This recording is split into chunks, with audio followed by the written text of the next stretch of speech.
E hoje aqui na sua Melodia Conquista, no programa Espaço Mulher, a gente tem o privilégio, né, a alegria de receber mais uma vez aqui neste programa que é mais direcionado ao público feminino, às famílias, mas que sempre a gente traz, sempre que é possível, assuntos relacionados ao comportamento humano, à psicologia.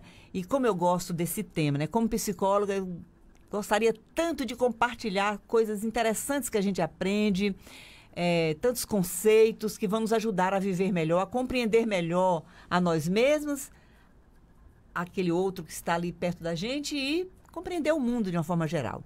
Então, sempre a gente traz, sempre que é possível, é claro, temas na área da psicologia, da psicanálise. E hoje eu trago mais uma vez aqui, tenho um prazer, a alegria de receber, repito, o pastor Davi Amâncio, ele que é um estudioso do inconsciente humano. E hoje a gente vai falar, dentre outras coisas, um pouco mais, já falamos um dia, um pouquinho, uma pincelada, sobre o tema Heimlich. É isso, pastor? Bom dia. Heimlich. Heimlich. Heimlich é uma palavra alemã. Alemã, Heimlich é familiar. Heimlich seria o então, inquietante ou infamiliar. Vou treinar essa palavra. Heimlich. Heimlich, ou seja, o infamiliar. Aquilo que não é familiar aos nossos ouvidos e que muitos traduzem como inquietante. Né? Outros traduzem como uma angustiante estranheza. Então, vamos lá, pastor. Vamos logo, sem perda de tempo, falar o que significa isto que está acontecendo. É um fenômeno em nossa sociedade nos dias atuais. Muito bom dia, Rose. Muito bom dia também, Elias, nosso sonoplasta. A você que acompanha este programa, muito obrigado pelo prazer de sua companhia. De fato, essa obra é uma obra muito importante porque ela traz algumas coisas que hoje ainda hoje para nós são caras. Por exemplo, ele traz o conceito de neurose obsessiva e ele traz um caso de duas pessoas que ele tratou, que o Freud tratou, né? Inclusive um caso de neurose infantil. E é muito importante que a gente trate disso aqui hoje porque os casos de neurose obsessiva estão aumentando consideravelmente. Me permita lhe interromper desde o começo. Então, você disse que os casos de neurose, inclusive neurose infantil, estão aumentando muito recentemente. Poderia ser devido a esta sensação de estranheza, essa angústia diante do novo, do que é diferente? Não, olhe lá para a nossa câmera e fala para os nossos Aí nesse caso, sim. Freud começa, inclusive, relatando o caso de uma criança de 4 anos e meio que aparece com uma certa angústia. E naquela angústia, ao tentar resolver o problema, a mãe começa a contar histórias, inclusive bíblicas, para tentar trazer a esperança para o coração daquela criança, no sentido de catequizar aquela criança. Porém, a criança que era tomada por angústia, agora se vê imersa numa neurose obsessiva, porque antes de dormir, a criança que não conseguia dormir, agora, antes de dormir, ela tem que se ajoelhar e ficar por um tempo longo, ajoelhada, rezando, e tem que visitar todas as imagens da casa e ainda por cima ela precisa fazer o sinal da cruz várias vezes, o que se configura como uma neurose obsessiva, né? E aí ele diz uma neurose obsessiva ligada à religião. E eu acho muito interessante isso, porque o ambiente religioso, dependendo da fé que se imprime, se não for uma fé lúcida, não sendo uma fé lúcida, pode provocar neurose, né? Pode ser muito neurótico. Então, essa neurose obsessiva, quer dizer, o que era uma angústia, agora passa a ser uma neurose obsessiva. A criança, antes de dormir, ela precisava fazer todo esse ritual, né? Então, com esta introdução, o senhor está dizendo que nós estamos aqui, na atualidade, com esse pano de fundo que está propiciando, está potencializando vários tipos de neuroses. Exatamente. Inclusive, se a gente não tomar cuidado, depois do medo, dessa angústia em relação ao Covid-19, agora a gente pode desenvolver uma neurose obsessiva em relação aos cuidados com a higiene. Por exemplo, existem pessoas que reiteradas vezes, em pouquíssimo tempo, ela usa álcool gel. Muitas vezes sem aquela necessidade de, como é, né, orientado, só ao tocar em alguma coisa ou ao ter contato com alguém. Então, é importante frisar que, geralmente, a ansiedade ela está atrelada ao medo e o medo a essa angústia. Então, em primeiro lugar, Freud vai tratar dessa questão da neurose obsessiva, que é precedida por essa angústia. Depois ele vai falar sobre além do princípio do prazer e ele vai trazer algo novo, que o prazer e o desprazer podem ser algo que acontece também concomitantemente. Por exemplo, ao mesmo tempo que a pessoa pode sentir prazer, o desprazer também pode estar na mesma pessoa. Por exemplo, uma pessoa pode sentir prazer na dor, o que parece estranho para nós. Então, quando ele traz que o prazer e o desprazer podem ser algo que estão ligados entre si, é por isso. Porque uma pessoa pode sentir prazer, inclusive, na dor. Mas aí, chegando agora ao inquietante, que era a parte da página 248 de uma obra... Até o nome da página você está aí por dentro. Vamos lá, porque né? precisa, para situar o ouvinte, Muito inclusive bem. um livro que são 311 páginas. E o título do livro? Num caso de Não, neurose... o artigo é... Neurose infantil... Sim. Além do princípio do prazer e o inquietante, que é a última parte do livro, né? Então, são 3 temas que ele trata nesse livro. Exatamente. Então, esse tema específico está na página? 248. Muito bem. Então, quem quiser lá acompanhar, pesquisar, buscar mais, vai lá na fonte, né, pastor? Exatamente. Muito bem. Então, você que, quem sabe, começou a nos acompanhar agora pelo rádio... aí ligado na 87,9, na Melodia Conquista, nós estamos batendo papo com o futuro mestre, né? Ele que está agora já é um mestrando e está estudando bastante, faz parte da vida dele o estudo, e ele gosta muito desse tema, o inconsciente humano, as obras de Freud, e a gente traz ele hoje aqui no programa Espaço Mulher, para a gente aprender um pouco mais, né? À medida que a gente conversa sobre esse tema e outros relacionados a essas inquietações humanas, essa angústia humana, a gente aprende.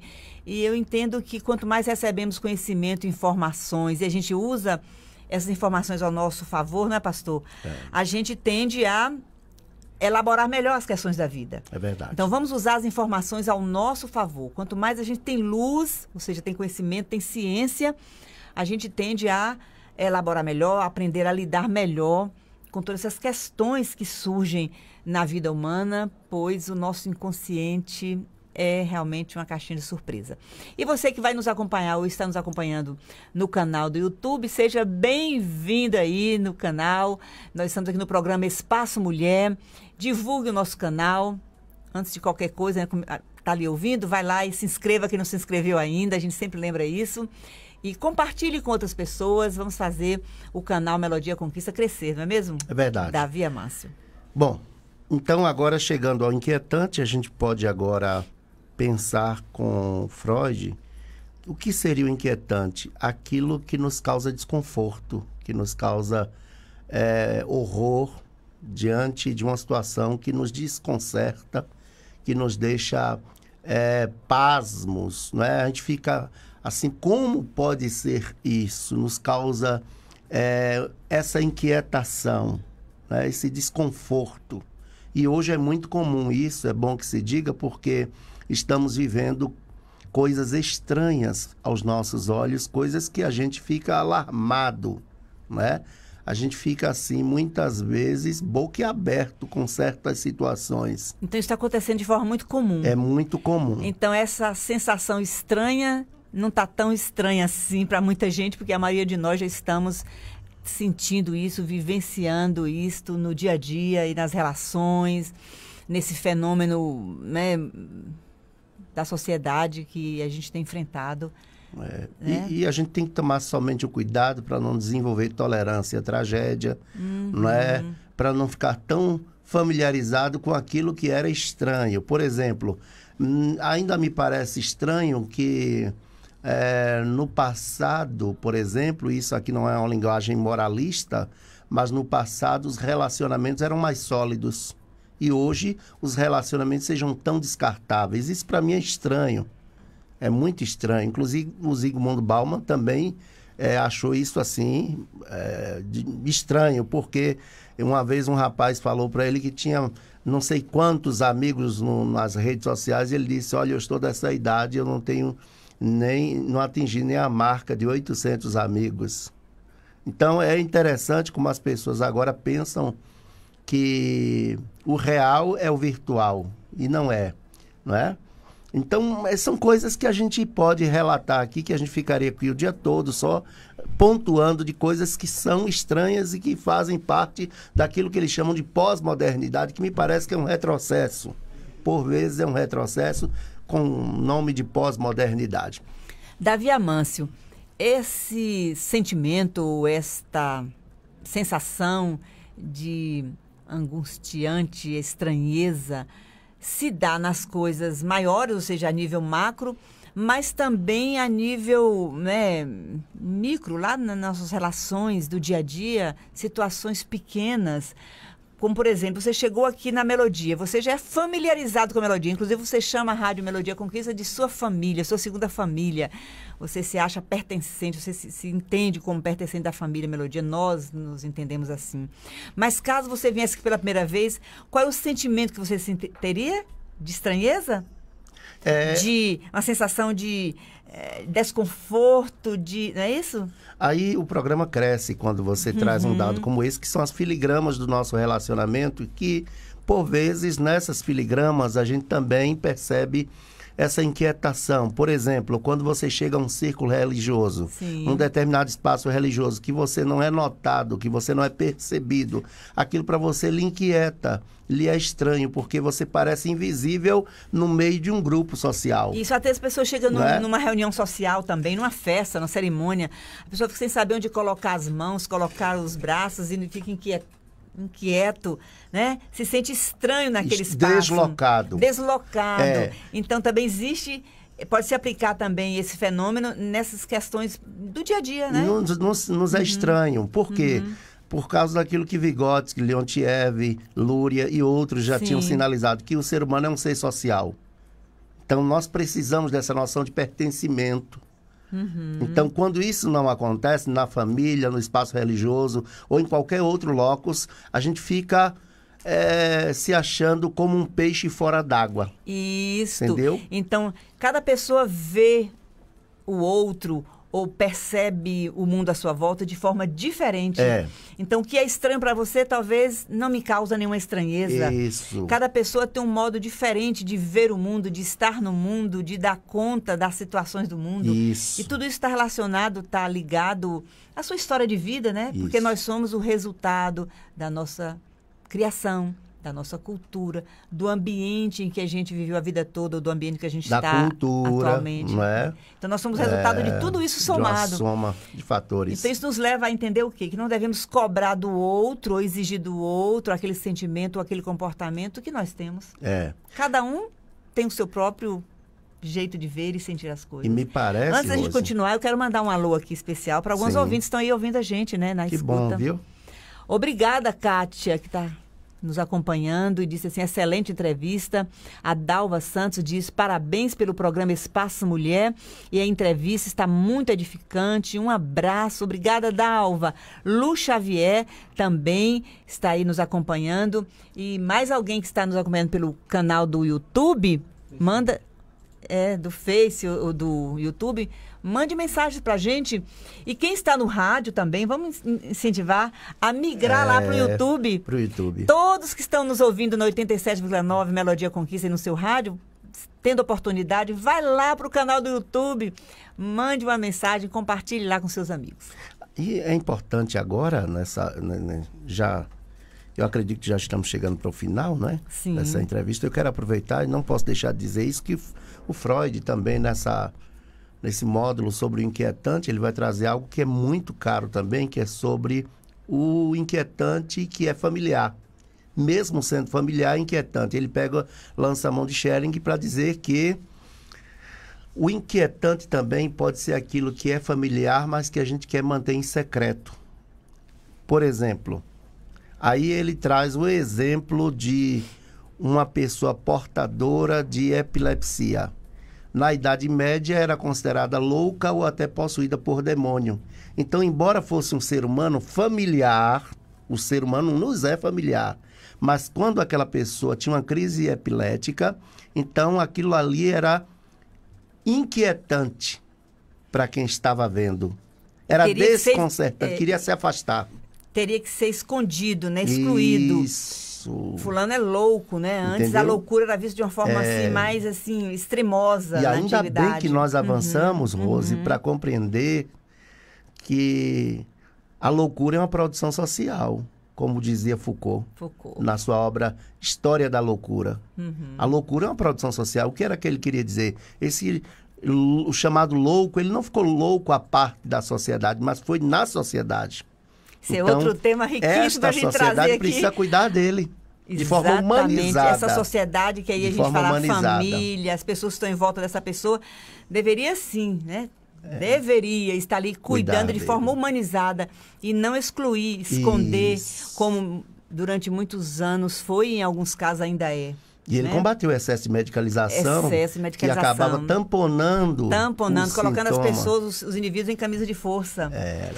A medicação vem e prende, né? Coloca aquele indivíduo na camisa de força e esconde esse seu lado louco de ser. Aliás, eu quero um dia, se possível, ainda fazer um programa com vocês sobre o excesso de diagnóstico de TDAH que nós temos na atualidade. Porque a indústria farmacêutica agradece tanta prescrição de ansiolítico para diagnóstico de TDAH. Inclusive, o criador da teoria TDAH está na internet, o Leon Eisenberg, num seminário denominado Espelho na Alemanha, perguntaram a ele, e o TDAH? E ele responde, é um ótimo exemplo de uma doença fictícia. Gente, isso aí dá muito pano para manga. Dá pano para manga. Então, a grande pergunta que a gente deveria fazer, mas essa sociedade tem perdido a capacidade de reflexão, com raras e honrosas exceções, né? Guardadas as devidas proporções, porque com a ascensão do capitalismo veio o imediatismo e a perda da reflexão da sociedade contemporânea. Então, não se pensa mais sobre certas coisas que nos afligem. A pergunta deveria ser, a quem interessa tanto diagnóstico de TDAH? Ou qualquer um outro diagnóstico né, de forma psiquiátrico, de forma imprudente. Não é que somos contra o uso da interação medicamentosa. Mas isso é algo polêmico, poderíamos também fazer um programa só sobre isso. Pois, em alguns momentos da vida, algum de nós, né, poderemos necessitar de uma medicação para trazer um equilíbrio naquele momento em que a demanda foi maior do que a produção de substâncias neuronais, levando aquela pessoa a entrar num certo desequilíbrio, ou não só por causa do momento, ou então algo hereditário, ou, né? Tudo bem, a medicação pode entrar ali como um apoio a mais. Mas o que está acontecendo, conforme o senhor acabou de trazer, é algo que é para se pensar. A medicalização da dor. Esse excesso de medicalização, que acaba tamponando o sintoma, ao invés de rastrear o sintoma para chegar na causa. Você fala uma frase bonita da origem, como é que é? Cuida-se dos mananciais.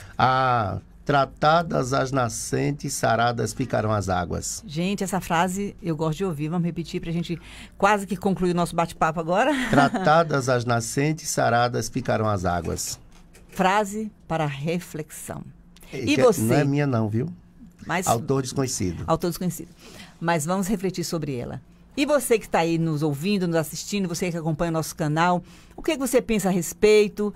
Você tem buscado aprender mais sobre essas questões? Lembrando que o psiquismo humano é muito complexo e requer estudo, requer investigação. Já foi-se o tempo que a gente ficava só na parte física, visível, palpável, mensurável, né? Na parte orgânica do ser. Já foi-se o tempo que a medicina era só aquela atuação clássica de apenas receitar, de nem olhar para o olho do cliente.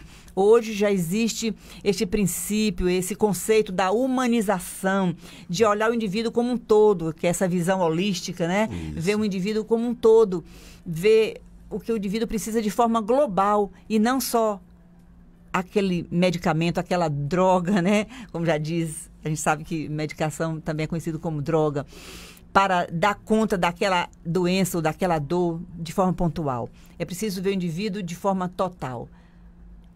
Esse assunto é empolgante, mas a gente fica por aqui. Muito empolgante. Obrigada, pastor e professor Davi Amâncio, por esta participação aqui hoje no programa Espaço Mulher, para falar principalmente do tema...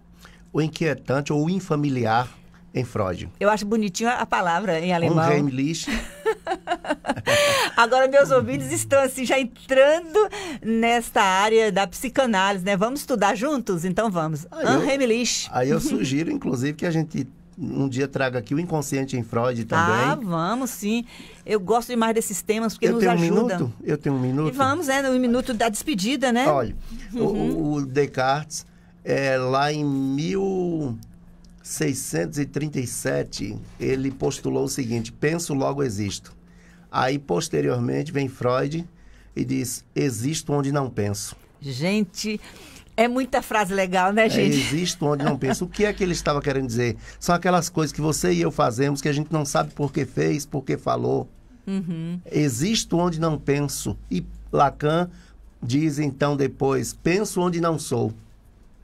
Aí... Este é o pastor Davi Amâncio, um estudioso. Se dá corda aqui, gente, ele fica aqui 2 horas falando sobre essas descobertas psíquicas. Eu queria falar de Paulo Apóstolo. Ah, Paulo foi um dos maiores. Apóstolo, sabe eu digo, olha, vamos lá, eu digo que Paulo seria o maior PNLista da história. Que para quem gosta de PNL, gente, leia as cartas de Paulo. Para terminar com um livro que para mim é especial, que é a Bíblia Sagrada, dizendo que Paulo, o que Paulo atribuiu a pecado, Freud atribuiu ao inconsciente, mas Paulo diz assim: o que eu quero não faço e o que eu não quero, isso eu faço. Olha o inconsciente. Vamos dar aqui uns abraços para outros ouvintes que mandaram aqui sua mensagem. Fábio Sena diz assim: as abordagens merecem parabéns, maravilhoso debate. Obrigada, Fábio. E a Lu Xavier diz: pastor Davi esclarece muito bem. O programa está de parabéns. Obrigada, queridos. E quem for nos ouvir depois, mande lá suas mensagens. A gente vai gostar muito de saber que você está aprovando, gostando e se beneficiando desses temas. Vamos terminar o programa. Eu aproveito você, Elias vai nos tirar aí do YouTube, né? Vamos cessar por aqui. Não se esqueça de se inscrever e compartilhar, viu, gente? Vamos fazer crescer o nosso canal, né, pastor? E a gente vem só para o programa Espaço Mulher na Melodia 87,9 para a gente terminar e finalizar com aquela oração final, e eu aproveito a sua presença aqui.